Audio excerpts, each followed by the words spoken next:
మీరు ఏ కోరికతోనైనా చెయ్యవచ్చు. ఆయన పరబ్రహ్మస్వరూపుడై అనుగ్రహించేస్తాడు. ఎందుకంటే అలా యోగమునందు నిలబడగలిగిన ప్రజ్ఞాశాలి కనుక. శ్రీరామాయణంలో ఒక చమత్కారం ఉంది, దాని పేరే రామాయణము. రాముడితో మిగిలిన వ్యక్తులందరూ నడుస్తారు. అసలు రాముడు కనిపించని కాండ ఉండదు సుందరకాండ వినా. సుందరకాండలో రాముడు కనపడకపోయినా రామ కథ ఒకటికి 10 మార్లు చెప్పబడుతుంది. అటువంటి రామచంద్రమూర్తి వలన ఉపకారము కాని ప్రత్యుపకారము కాని పొందనివాడు రామాయణమునందు లేడు. ఆయనకి ఉపకారం చేసిన వాళ్ళందరికీ ప్రత్యుపకారం చేశారు. ఒకవేళ ఉపకారం చేయకపోయినా ఉపకారం చేశారు. కానీ ఆయన ఉపకారాన్ని పొంది కూడా ప్రత్యుపకారం నేను చెయ్యలేను అని చెప్పింది ఎవరితో అంటే ఒక్క హనుమతోని చెప్పారు.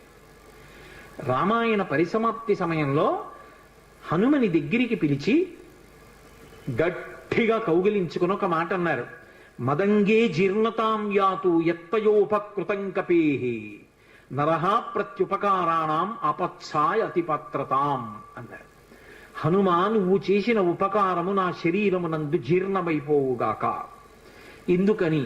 నువ్వు నాకు చేసిన ఉపకారానికి నీకు ప్రత్యుపకారం చెయ్యడం ఇక సాధ్యం కాదు. నేను కష్టంలో ఉంటే నువ్వు నా భార్య యొక్క జాడ కనిపెట్టావు. ఇప్పుడు నీకు ప్రత్యుపకారం చేయాలంటే నీకు అటువంటి కష్టం కలగాలి. కోరచ్చా నేను? అందుకని నేను కోరను. నీకు అటువంటి ఆపద రాదు. కాబట్టి నీకు నేను ప్రత్యుపకారం చెయ్యలేను. నీవు చేసిన ఉపకారము నా శరీరమునందు జీర్ణమైపోవుగాక అని కౌగలించుకున్నారు. హనుమ ఒక్కరు తప్ప రామాయణం మొత్తం మీద ఈ స్థితిని పొందిన వారు వేరొకరు లేరు. అందుకే రామచంద్రమూర్తి అవతార పరిసమాప్తి సమయంలో ఆయనతో అందరూ వచ్చేస్తానని వెనక వెళ్ళిపోతున్నప్పుడు హనుమని కూడా అడిగారు. హనుమా, నువ్వు వస్తావా అని అడిగారు. రామచంద్ర ప్రభో, మీరొకటి, మీ కథ ఒకటి, మీ నామం ఒకటి కాదు. ఎక్కడ ఏమి తెలిసినా తెలియకపోయినా రామనామము రామనామము రమ్యమైనది రామనామము అంటే అక్కడ పెడతా. రామ కథ చెప్తే పెడతా, రామాయణం చెప్తే పెడతా. ఇప్పుడు రాముడు అన్నాడు, మక్కథా ప్రచరిష్యంతి యావల్లోకే హరీశ్వర తావద్రమస్య సుప్రీతో మద్వాక్యమనుపాలయం. రామశాసనం హనుమకి. ఎక్కడ రామనామం చెప్పినా, ఎక్కడ రామ కథ చెప్పినా, ఎక్కడ రామాయణం చెప్పినా హనుమా నువ్వు అక్కడికి వెళ్ళి కూర్చుని వింటూ ఉండు. హనుమ సభలోకి వచ్చారు అంటే సభలో ఉన్న వాళ్ళందరికీ మంగళమే. నన్ను నమ్మండి, చచ్చిపోయేవాడు కూడా బతుకుతాడు. హనుమ దర్శనం అంత గొప్పది. ఆయన దర్శనం చేస్తే చాలు. నిన్నను మీతో చెప్పా, సంధ్యాకాల దర్శనంతో సమానం. ఉపద్రవాలు కూడా తొలగిపోతాయి. అంత శక్తివంతం హనుమద్ దర్శనం అంటే. అటువంటి హనుమ సభలోకి ప్రవేశిస్తారు. ప్రవేశించి అనుగ్రహిస్తారు. ఎందుకని అంటే పైన రామశాసనం ఉంది. ఇదే మహానుభావుడు తులసీదాస్ గారి జీవితంలో జరిగింది. తులసీదాస్ గారు ప్రతిరోజు గంగానదిలో స్నానం చేసి చెంబుతో కాసిన నీళ్లు తీసుకొచ్చి రావి చెట్టు మొదట్లో పోసి రావి చెట్టు కింద కూర్చుని తపస్సు చేస్తుండేవారు. ఆ రావి చెట్టు మొదట్లో గంగ నీళ్లు పోస్తుంటే గంగాజలం తగిలిందో ఏమో ఒక బ్రహ్మరాక్షసుడు పైనుంచి కిందకి దిగాడు. బ్రహ్మరాక్షసుడంటే ఎవరు అనుకుంటారేమో, వేదం చదువుకుని కూడా దొంగతనాలు లాంటివి చేసి బ్రతికిన వాళ్ళు బ్రహ్మరాక్షసులు అవుతారు. పతంజలి చరిత్రలో చెప్తారు. కాబట్టి అటువంటి బ్రహ్మరాక్షసుడు క్రిందకి దిగి అన్నాడు, నువ్వు నాకు మహోపకారం చేశావు. ఎప్పటి నుంచో ఈ చెట్టు మీద పడున్నాను. నువ్వు గంగాజలాన్ని తెచ్చి ఈ చెట్టు మొదట్లో పోసినప్పుడు గంగాజల స్పర్శ చేత నా పాపం శమించింది. నేను సాధారణ రూపాన్ని పొందాను. నీకు నేను ప్రత్యుపకారం చెయ్యాలనుకుంటున్నాను. నీవు రామదర్శనం కోసం పరితపిస్తున్నావు. నీకు రామదర్శనం కావాలి అంటే చేయించగలిగిన వారు హనుమ ఒక్కరే. హనుమ రోజు వస్తుంటారు. ఎక్కడికి వస్తారో తెలుసా? ఎక్కడెక్కడ రామనామం జరుగుతుందో, ఎక్కడెక్కడ రామనామం ప్రస్తావనకు వస్తుందో, ఎక్కడెక్కడ రామ కథ చెప్పబడుతుందో అక్కడ ఉంటారు. కాశీలో హనుమాన్ ఘాట్లో ఒక వ్యక్తి రోజు రామాయణం చెప్తున్నాడు. అక్కడికి వచ్చి కూర్చుంటారు. ఎలా గుర్తుపడతావో తెలుసా?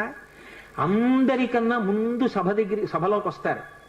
అందరికన్నా ఆఖరణ కళ్ళ నీళ్ల పెట్టుకుని ఒక్కడు తలదించుకుని నడిచి వెళ్ళిపోతూ ఉంటాడు. నువ్వు గుర్తుపట్టి వెంట వెళ్ళు అన్నారు. అప్పుడు ఆ రూపంలో వెళ్ళారు. అన్ని వేళలా అలా వెళ్ళరు, ఏ రూపంలోనైనా పెడతారాయన. కాబట్టి తులసీదాస్ గారు హనుమాన్ ఘాట్కి వెళ్ళి కూర్చున్నారు. అందరికన్నా ముందు ఒక వ్యక్తి వచ్చాడు రామాయణం వినడానికి. అందరూ వెళ్ళిపోయిన తర్వాత తల ఉంచుకుని కన్నులమ్మట నీరు కారుతుండగా వెడుతున్నాడు. తులసీదాస్ గారు ఆయన వెంటపడ్డారు. ఆ వ్యక్తి కనిపెట్టాడు, ఎవరో నన్ను వెంబడిస్తున్నారని. ఆయన హనుమ, ఆ ముందు వెడుతున్నవారు. వెనక్కి తిరిగి గద్దించారు, ఎందుకు నా వెంట వస్తున్నావు, ఆగక్కడ. కాదు, నాకు రామదర్శనం కావాలి, నీ వల్లే జరగాలి. వెళ్ళి కాళ్ళ మీద పడ్డారు. కాళ్ళ మీద పడితే ఆయన ఒక స్థలాన్ని చెప్పారు, అక్కడ కూర్చుని నువ్వు జపం చెయ్యి, తపస్సు చెయ్యి, నీకు రామదర్శనం అవుతుందన్నారు. తులసీదాస్ గారు కూర్చుని తపస్సు చేస్తున్నారు. తపస్సు చేస్తుంటే రామలక్ష్మణులు ఇద్దరూ రాజకుమారుల రూపంలో గుర్రాల మీద వచ్చారు. వచ్చి గుర్రాలు దిగి అరుగు మీద సేద తీరారు. ఎవరో రాజకుమారులని తులసీదాస్ గారు ఊరుకున్నారు.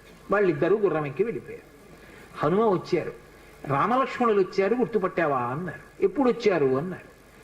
అయ్యో, ఇద్దరు రాజకుమారుల వేషంలో వచ్చారయా, నువ్వు గుర్తుపట్టలేదు, వెళ్ళిపోయారన్నారు. ఎంతో బాధపడ్డారు. మళ్ళీ సాధన చెయ్యి అన్నారు. మళ్ళీ సాధన మొదలుపెట్టారు. మళ్ళీ సాధన మొదలు పెడితే కొన్నాళ్ళు అయిపోయిన తర్వాత చిన్న పిల్లవాడి రూపంలో రాముడు వచ్చాడు. గంధం తీస్తున్నారు తులసీదాస్ గారు రామచంద్రమూర్తికి అనులేపనం చేయడానికి. చిన్న పిల్లవాడి రూపంలో వచ్చి, తాతా తాతా నాకు గంధం ఇస్తావా అని అడిగాడు. ఇది రాముడి కోసం రా, పో అన్నారు తులసీదాస్ గారు. మళ్ళీ పొమ్మంటున్నాడు రా రాముడు వస్తే అని హనుమ వెంటనే పంజరంలో చిలక రూపంలో వచ్చి పాట పాడాడు. రాముడు బాలుడి రూపంలో వచ్చి తులసీదాస్ గారిని గంధం అడుగుతున్నాడు, గుర్తించలేని తులసీదాసు వెళ్ళిపోమ్మంటున్నాడు అని. అది విన్నటువంటి తులసీదాస్ గారు వెంటనే పిల్లవాడి కాళ్ళు పట్టుకుని పిల్లవాడి కాళ్ళ మీద పడ్డారు. పడగానే రామచంద్రమూర్తిగా దర్శనమిచ్చారు. దర్శనమిచ్చి, తులసీదాస్, నా పేరు మీద నువ్వు రామాయణాన్ని, దక్షిణ దేశంలో వాల్మీకి రామాయణం, దక్షిణ దేశం ఎక్కడైనా వాల్మీకి రామాయణం, కానీ నువ్వు ఇప్పుడు రామచరితమానస్ అన్న పేరు మీద రామాయణాన్ని రచించు. ఉత్తర భారతదేశంలో రామచరితమానస్కి ఎంత గౌరవం అంటే, మీరు ఆలయాల్లోకి వెళ్ళండి, వ్యాసపీఠాలు పెట్టి దాని మీద రామచరితమానస్ పెడతారు. గుళ్ళోకి వెళ్ళిన వాళ్ళు కనీసం ఒక్క శ్లోకమైన అందులోంచి చదువుకుని చక్కగా ఓ పువ్వు ఏదో పెట్టి నమస్కారం పెట్టొస్తారు. రామచరితమానస్కి అంత గొప్ప. విచిత్రం ఏంటంటే, హనుమాన్ చాలీసా, రామచరితమానస్ రెండు తులసీదాస్ గారి శరీరంతో ఉండగానే ప్రఖ్యాతి వహించేసాయి.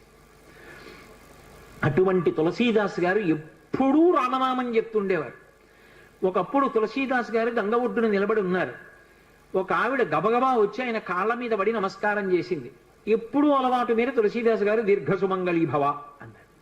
అయ్యా, నన్ను దీర్ఘసుమంగళీభవ అంటున్నారు, నా భర్త మరణించాడు, అదిగో చితి మీద పడుకోబెడుతున్నారు దహన సంస్కారానికి, మీ నోట వంట వచ్చిన మాట అబద్ధం కాకూడదు అందావిడ. నా నోట రావడం ఏమిటమ్మా, రాముడు పలికించాడు. ఆయన వెంటనే అక్కడికి వెళ్ళి ఆ కమండలంలో నీళ్లు తీసి ఆ శవం మీద చల్లి రామనామం చెప్పారు. చటుక్కున లేచి కూర్చున్నాడు. ఇది చూశారు పాదుషా యొక్క గూఢచారులు ఆ గంగా తీరంలో తిరుగుతూ.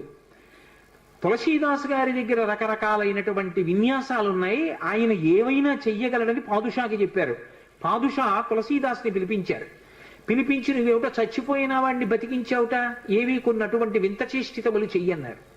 తులసీదాస్ గారు అన్నాడు, వింత చేష్టితములు చేయడానికి నేను గారడివాణ్ణా? కాదు, రాముడు నన్ను పనిముట్టుగా అనుగ్రహించాడు, అది రామానుగ్రహం అన్నాడు.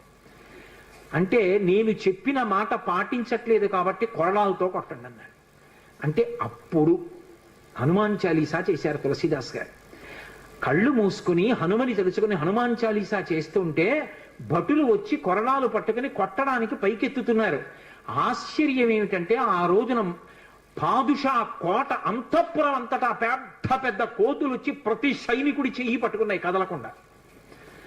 పాదుషా భయపడిపోయి సింహాసనం దిగి కిందకొచ్చి తులసీదాస్ గారి కాళ్ళ మీద పడ్డాడు. అప్పుడు ఖచ్చితంగా పూర్తయిపోయింది హనుమాన్ చాలీసా. ఆ తులసీదాస్ గారి చదివినప్పుడు అన్ని కోతుల రూపంలో వచ్చి ఎదురుగుండా హనుమ నిలబడి కాపాడారు తులసీదాస్ గారిని. అందుకే అప్పటికీ ఇప్పటికీ ఎప్పటికీ కూడా హనుమాన్ చాలీసాకి అంత శక్తి. తులసీదాస్ గారు ఎప్పుడు మాట్లాడుతూ ఉండేవారు స్వామి హనుమతోటి. రామాయణ రచన చేసేటప్పుడు, రామచరితమానస్ రాసేటప్పుడు ఏ ఏ ఘట్టం దగ్గరికి వచ్చేటప్పుడు ఆయా ఘట్టం దగ్గర మళ్ళీ హనుమకి చదివి వినిపిస్తూ ఉండేవారు. హనుమ అంతా చదివి సరేనంటుండేవారు. అబ్బో, ఎన్ని చమత్కారాలు వాళ్ళిద్దరి మధ్యలో, ఎన్ని విశేషాలు జరిగాయో తులసీదాస్ గారికి హనుమకి.